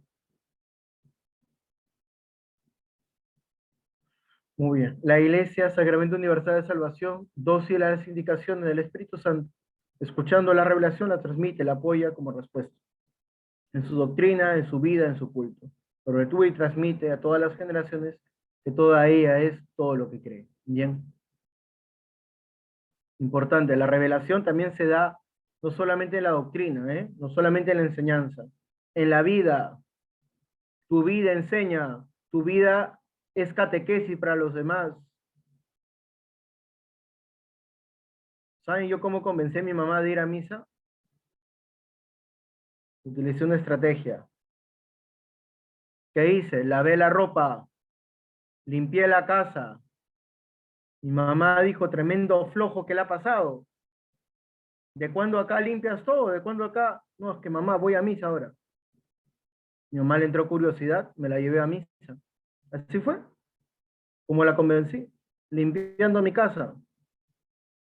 Mi mamá dijo, ¿qué le pasó a mi hijito? Se ha vuelto loco. Yo le dije, no, me he encontrado con Dios. Claro, también al principio me caía, ¿no? Cuando yo decía algo, hablaba de Dios, tremendo flojo, ¿qué vas a decir tú, no? Por eso el lugar difícil de evangelizar es la casa. No es fácil evangelizar el hogar. Bien. Y lo otro también en su culto, la liturgia. La liturgia es catequesis. Saber qué se vive, la misa, es catequesis. Cuando celebra ahí el padre Rubén, el padre Cristian, catequesis, el padre Luis Ángeles. ¿Ah? Es catequesis, el padre César. ¿Ah? Cuando celebra el padre, bueno, con varios José, voy a decir el padre José. Bien. El padre Pedro. Es liturgia. Hay que saber cómo lo vive. Padre Wilman. ¿Qué detalles tiene? La túnica. ¿Qué cosas se pone? El alba, el cíngulo, la casulla. ¿Por qué es de tal color? Ah, el padre se ha querido vestir de rojo. No. Hay un mártir. Por eso se ha puesto el color rojo. Ah, sí, no. Al padre no sé por qué se ha puesto casulla morada ahora. O por qué se ha puesto casulla verde. Tiene un significado. La liturgia también enseña. El culto enseña. Cuando llegue el miércoles de ceniza, no tiene que haber plantas en la iglesia. ¿Por qué? No tiene que, no, plantas sí, no puede haber flores. ¿Por qué no hay flores? Porque es un tiempo que nos marca penitencia. Plantas puede haber, pero nada de flores. Tiene que haberse la austeridad. La liturgia enseña. ¿Y cómo me va a enseñar? Pues tengo que buscar también yo saber, ¿no? Tengo que buscar también yo estar activo. Me imagino que habrá acólitos por aquí, pues ellos de alguna manera sabrán más ellos, ¿no? Y si no, pues averigüen, hijo, porque ustedes tienen que saber. Y todos ustedes tienen que saber, pues, qué se vive en la misa. La liturgia también es catequesis, ¿bien? La iglesia existe para evangelizar, ¿bien? La iglesia comienza a evangelizarse a sí misma. Comunidad de creyentes, comunidad de esperanza vivida y comunicada, ¿no? Comunidad de amor fraterno. Tiene necesidad de escuchar sin cesar lo que debe creer, las razones para esperar, el mandamiento nuevo del amor.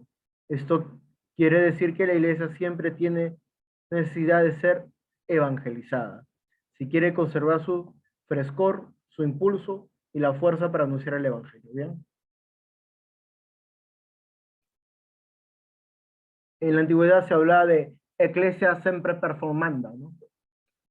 La iglesia siempre se renueva. ¿Y cómo se va a renovar? ¿Cómo ahí va a tener ese frescor? Pues siempre siendo evangelizada. El Evangelio siempre nos dice algo nuevo. El Evangelio siempre nos mueve más allá.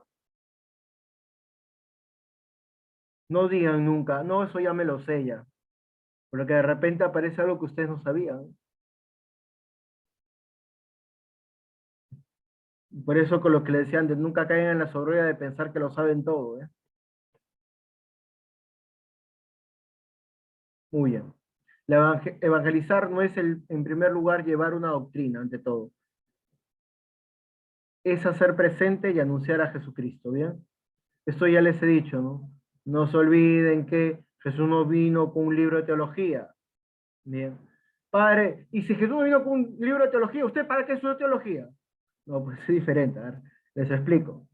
Es verdad que cuando yo voy a evangelizar a un chico de la calle, a un chico que recién llega, tú no vas a llegar a imponerle cosas. Bien. Por ejemplo, primer día de confirmación. Agarras y dice a todos acá, los que tienen pantalón roto, afuera. A todos los que tienen piercing, afuera. Bien. A todos los que están hablando medio maleado, causa P, ya P, afuera. Me quedo sin nadie. Acógelos, escúchalos y después ayúdalos. Poco a poco. Yo una catequesis, me aparecieron 5 chicos con piercing. No les dije nada la primera vez. La segunda vez tampoco. La tercera ya les comencé a hablar un poco de la misa. Y ya les dije, hijos, para la misa se lo quitan. Ah, no, sí, padre, no, es un lugar, hay que tener respeto.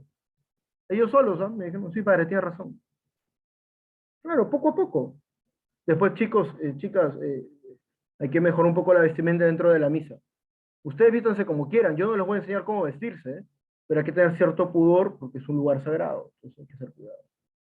Y ya les advertía también en la catequesis de confirmación, cuando ya llega la ceremonia, hay chicas que les gusta usar minifalda, no sé por qué, creen que es un circo, un modelaje, ¿no? Creen que es para modelar o van a ir a una discoteca, ¿no?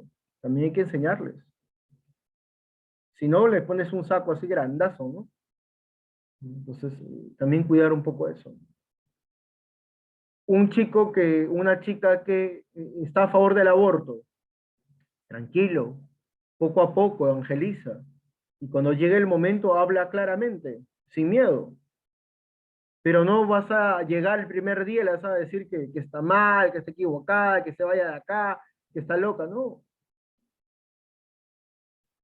No vayan con la espada en la mano. Reciban. Después denle la doctrina. Y si se cierran, ya por lo menos han hecho todo su esfuerzo. Ya esa persona que no acepta la doctrina no puede confirmarse. Esa persona que no acepta a Jesucristo, pues no puede recibir los sacramentos. Bien. O por lo menos tienen que tener dudas, ¿no? Si ustedes les han evangelizado, por lo menos tienen, en cosas que pensaban que eran así, por lo menos tienen que dudar, ¿no? Lo malo es cuando, si tú lo atacas, el chico se cierra. La idea es que no se cierre, ¿no? Que conozca más a Cristo. Pero eso sí, la verdad ante todo, llega un momento uno tiene que decir, esto es así. Y no hay que tener miedo, ¿eh? A veces tenemos miedo de decir las cosas, no, que van a pensar, ¿no? No, hay que decirlas, pero todo tiene su momento, ¿no? Al principio, pues hay que ir despacio. Después hay que decir las cosas como son. Y recuerden que, padre, ¿y usted por qué estudia teología? Porque la persona que ama quiere conocer más, saber más. Y es por eso importante el estudio, ¿eh? Es importante por eso el estudio. Bien.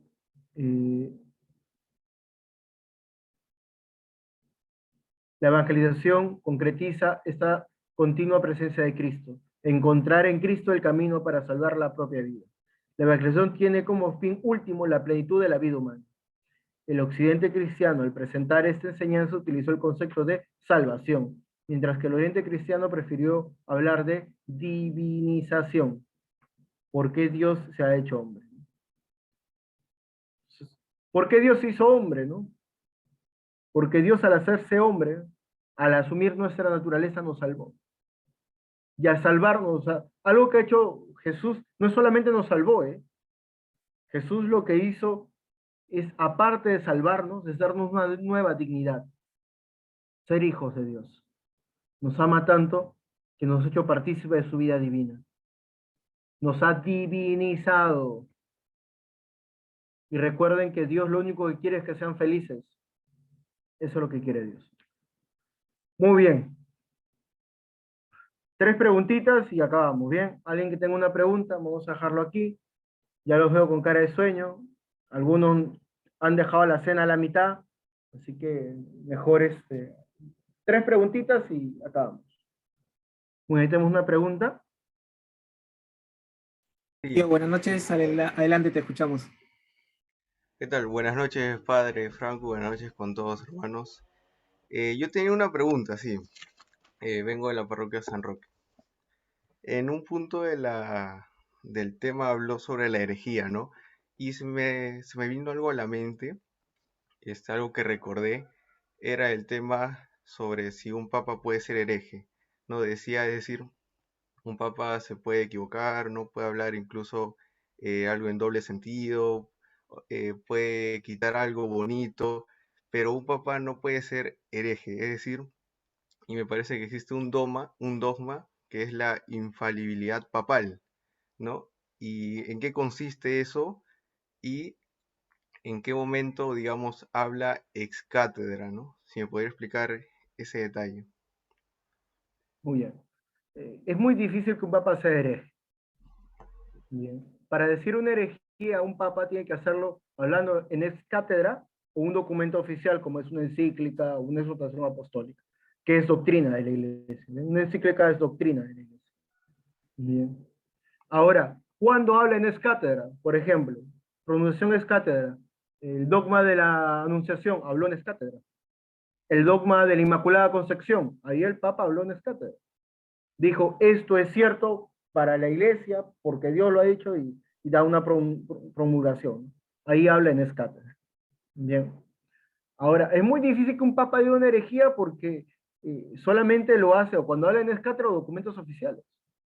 Ahora, no sé si habrías escuchado hablar del libro Jesús de Nazaret. No. Es un libro que escribió Joseph Ratzinger, el Papa Benedicto XVI. Muy bien. Cuando se publica ese libro, es verdad que aparece ahí Benedicto XVI, todo, ¿no? Porque lo había hecho el Papa, ¿no? Lo había escrito el Papa. Pero eso no es ex cátedra. Eso no es documento oficial de la Iglesia. Ahí podía haber hecho una herejía y no pasaba nada. Porque no estaba hablando como Papa. Lo había escrito como teólogo. Un Papa puede en una entrevista decir tonterías. Y eso no es doctrina de la Iglesia. Bien. Eso hay que un poco diferenciarlo, ¿no? La doctrina de la iglesia se da o bien un documento oficial, como es una encíclica, o bien cuando habla en ex cátedra. Y es bien difícil, hasta ahorita en toda la historia de la iglesia no ha existido ni un papa que haya dicho una herejía hablando en ex cátedra o en un documento oficial de la iglesia.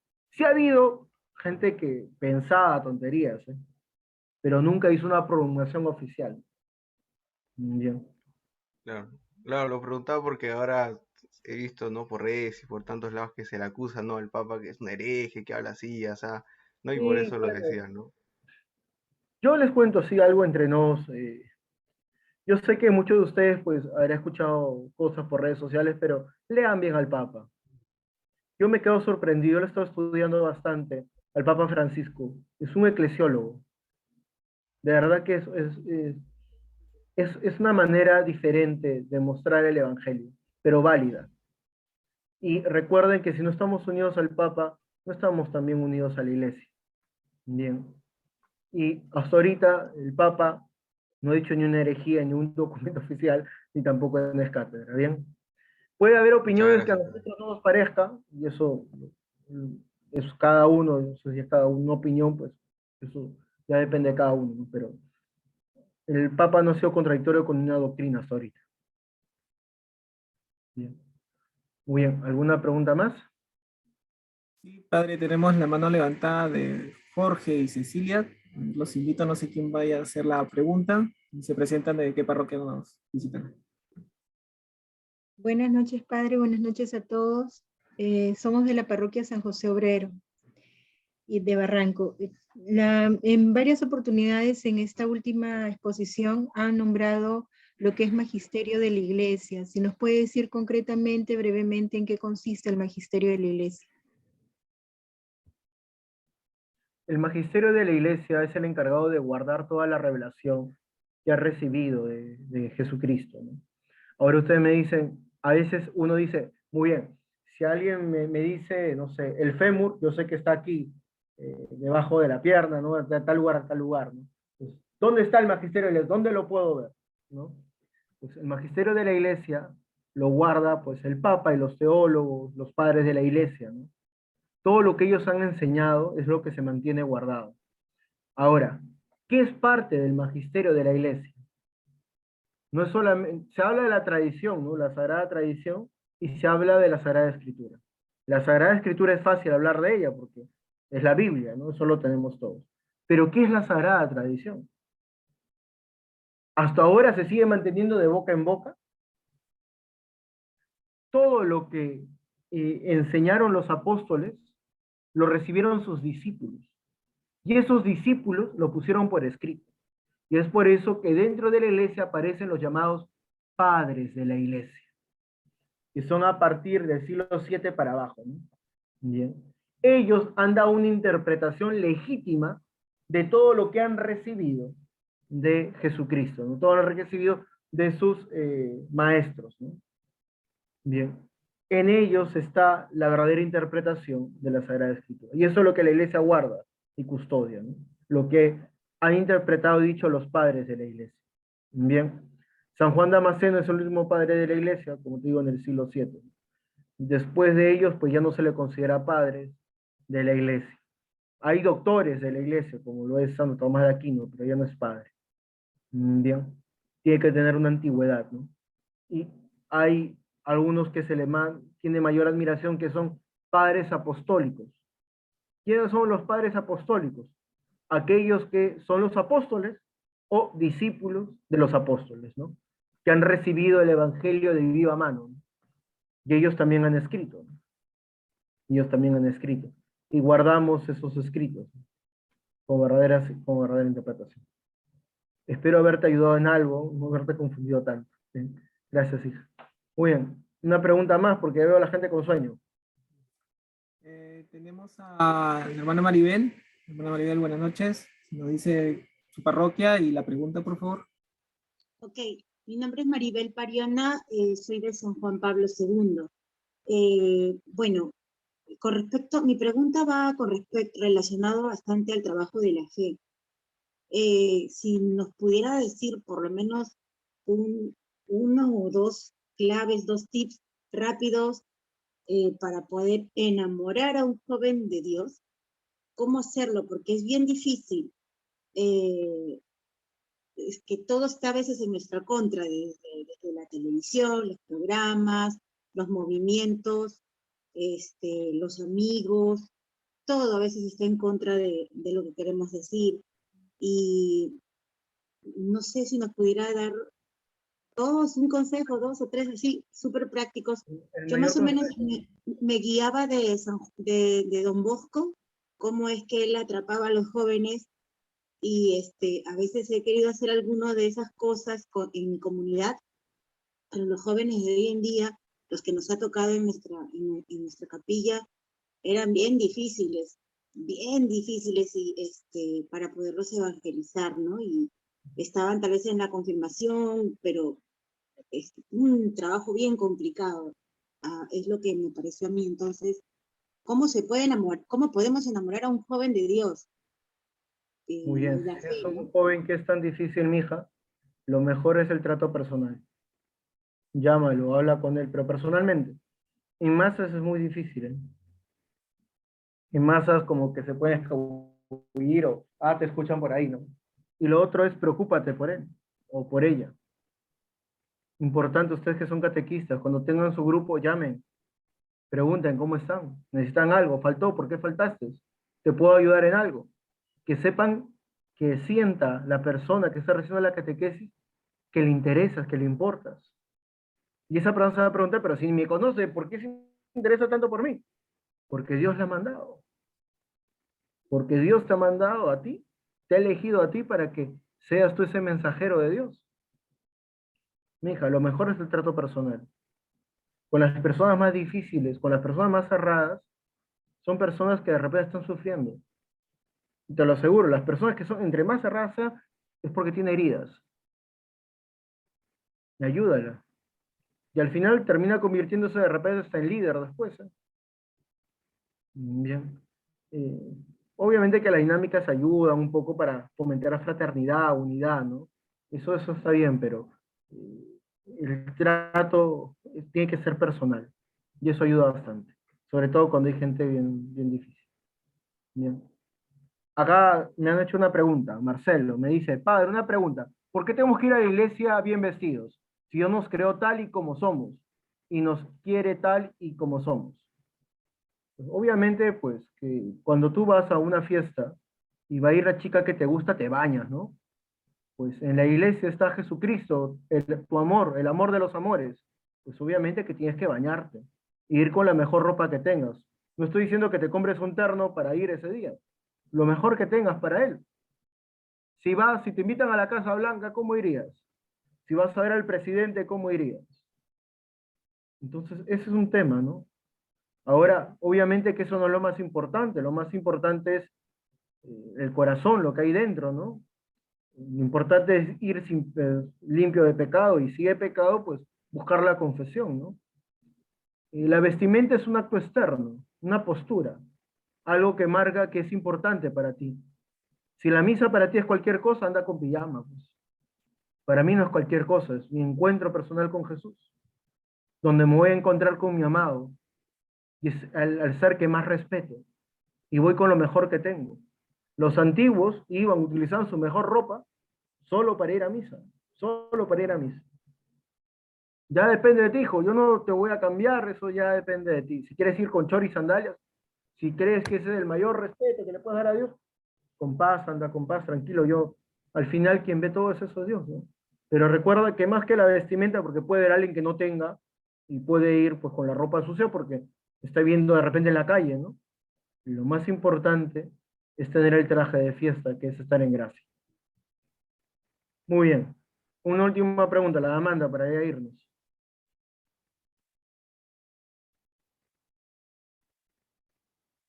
Si le pueden activar el micro. Ya está. Ok, buenas noches con todos, padre. Soy Amanda de la parroquia San Francisco de Asís de Barranco y más exactamente de la Capilla San Martín. Mi pregunta es la siguiente, padre. Yo tengo una hija de 23 años y hace poco acabó la carrera y entonces he estado mucho en contacto con sus compañeros de la universidad, ¿no?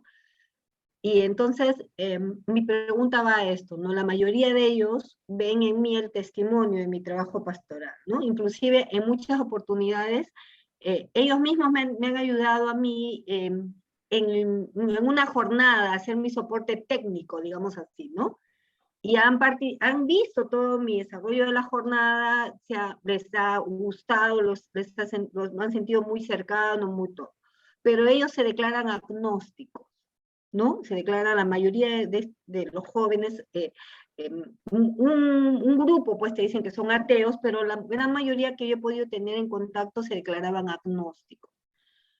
Pero sin embargo respetaban mucho mi trabajo, valoraban mucho mi entrega, ¿no? Porque yo siempre, el catequista es catequista las 24 horas del día, entonces en el diálogo, en la experiencia, en una anécdota, uno siempre habla sobre su trabajo o sobre sus testimonios, ¿no?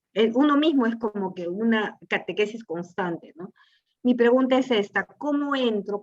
¿Qué camino inicio para guiarlos y llevarlos a este camino de fe que nosotros tenemos, ¿no? Porque yo creo que primero hay que abrir como que una puerta y, ¿no? El agnóstico yo lo siento como que no estoy en contra, pero todavía no me animo, ¿no? Entonces, ¿qué camino? ¿Cómo iniciar? ¿Cómo ingresar?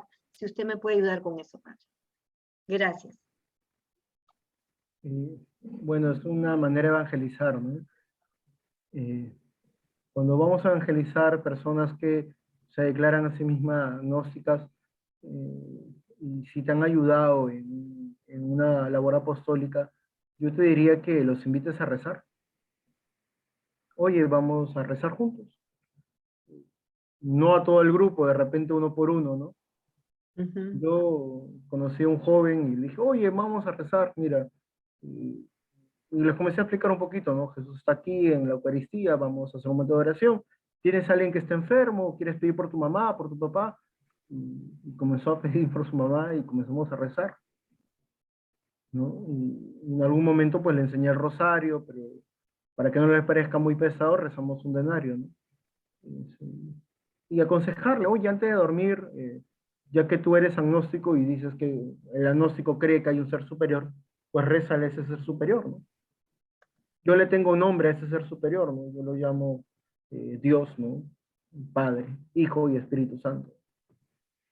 Y poco a poco, ¿no? Si uno lo va acercando, le va hablando y la persona va rezando, pues lo más probable es que se convierta. A veces no hay que apurar mucho, ¿no? Dios tiene sus tiempos también. Y no es casualidad que te conozcan, hija. Quizás Dios quiere comenzar contigo un camino con ellos, ¿bien? Bueno, ya los dejo porque es tarde y tendrán sueño, ¿bien? El PPT ya se los voy a pasar se lo voy a dar a los encargados del decanato 10 de comunicaciones, ¿no? A Víctor, a Dana, a ellos les voy a pasar, ¿bien? Vamos a acabar. En el nombre del Padre, del Hijo, del Espíritu Santo. El Señor esté con ustedes. Y con tu espíritu. Derrama, Dios de amor, tu bendición amorosa sobre cada uno de estos hijos tuyos, catequistas. Ayúdalos a perseverar en tu santo amor, libres de todo peligro, y que puedan anunciarte a ti, a todos sus familiares y amigos. Y la bendición de Dios Todopoderoso, Padre, Hijo y Espíritu Santo, descienda sobre ustedes y permanezca para siempre. Amén. Que tengan muy buenas noches, muchas bendiciones. Buenas noches. Nos vemos el viernes. La sala va a estar abierta desde las 8 p.m. Buenas noches, hermanos. Gracias a todos. Hasta el viernes. Hasta luego, padre. Hasta luego, muchas gracias. Gracias por todo, Padre. Gracias a todos. Bendiciones. Padre.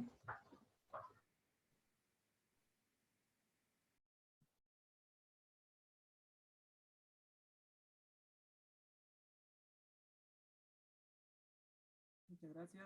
Vamos a proceder a cerrar la sesión. Gracias, hasta el viernes.